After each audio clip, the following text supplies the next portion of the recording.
Hi guys, welcome to Leighann's Leftovers. Today we're making shepherd's pie. For this recipe, you will need a can of peas and carrots. You could also use a bag of frozen peas and carrots. It doesn't really matter, just whatever you can find in the store. An 8-ounce can, well 8.5 ounce can of corn, an onion, a casserole dish, whatever you choose. I use this one. I'm not sure exactly what size it is. It says 2 quarts or 2 liters. You will also need a sheet pan with foil. This is just to catch drippings when you put it in the oven. 2 packs of mashed potatoes, the pre-made ones. We use the Bob Evans kind because this is an easy shepherd's pie. We're not taking the time to make mashed potatoes today. Here I have about 1.5 pounds-ish of ground beef. The recipe calls for 2 pounds, but my casserole dish usually doesn't fit all of that, so I use a little over 1 pound. 2 tablespoons of Worcester sauce. I still have not learned to pronounce it to this day. Worcestershire sauce?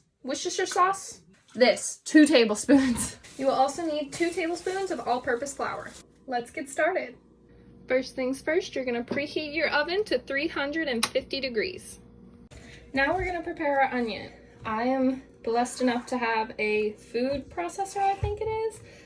It was a Christmas gift, but I'm gonna be using this to just chop them up. So first things first, you're just gonna roughly chop them and then put them in my little food processor. Once your onion is chopped up, you're going to heat up your pan on about medium-high heat until the oil becomes runny. I'll show you when it's hot enough. Once your oil is runny, I'm using olive oil.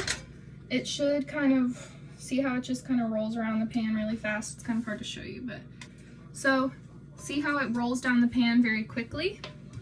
That means that your oil is now hot enough to add your meat and onions. You're going to add in your ground beef. And you're going to add your onion. Once you do that, you can turn your heat up a little bit more, not a lot. Just like I did 1 dash higher.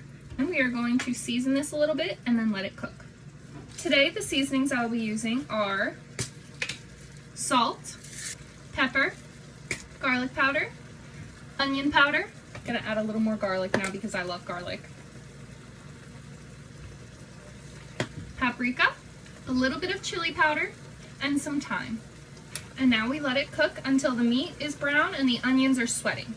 This step is optional, but when your meat and onions are about halfway cooked, I like to add just like 1 little, I don't know, teaspoonful, whatever, of my jar-lic. Minced garlic in a jar. This step is also optional, but I like to hit it with just 1 more round of seasoning once my meat and onion are pretty much all cooked. And we're also going to just turn the heat off at this point because we're going to drain the meat. To drain my meat, pull it onto a smaller burner so I can tilt it. And I pull all of the meat and all that good stuff that we want to keep up to the top. And you just let all of the fat drain out into the other side of the pan. And the reason that I keep kind of going back and forth on the sides is just to kind of squeeze out any excess that might be trying to hide in there. Once you have your meat pretty much all drained over to the one side, you're going to get a plastic baggie and you're going to line it with some paper towels in the bottom and then grab some more paper towels to drain your meat out. And it will slowly seep up all of that grease.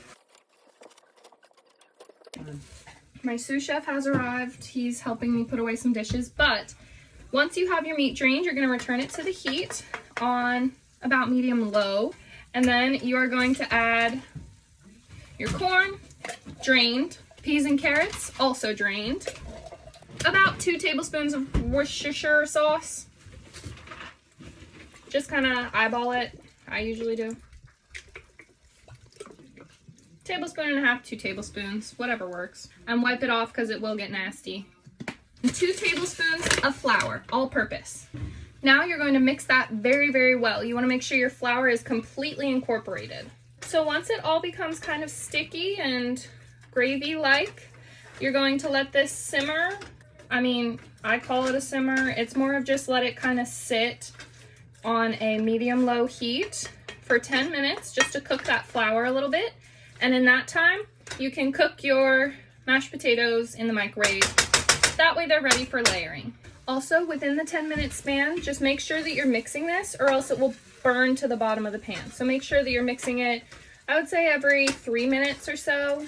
Just kind of give it a little mix around, make sure nothing's getting stuck to the bottom. Sorry if you hear Reese feeding our cats in the background, but now that my meat is all ready and one of my mashed potatoes are ready, we're gonna start to layer them. First things first, you're gonna dump all of your fillings onto the bottom of the pan.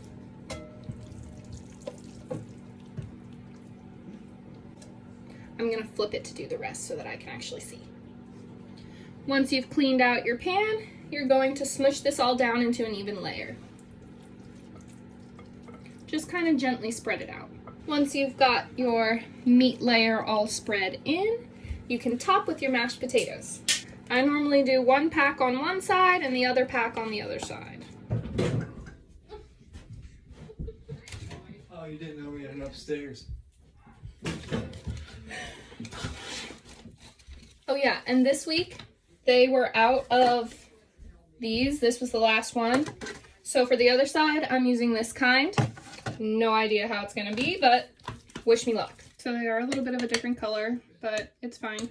It doesn't have to look good, it just has to taste good, okay? Once you have your potatoes all spread out on top, you can pop it in the oven like this. You can top with cheese, or I like to just do a little sprinkle of paprika, and then we add cheese per serving, so like we add it on top of the bowl. Now we're going to pop this in the oven at 350 degrees for about 30 minutes. I forgot to film an outro, but ta-da! Enjoy, guys! Hope you like it.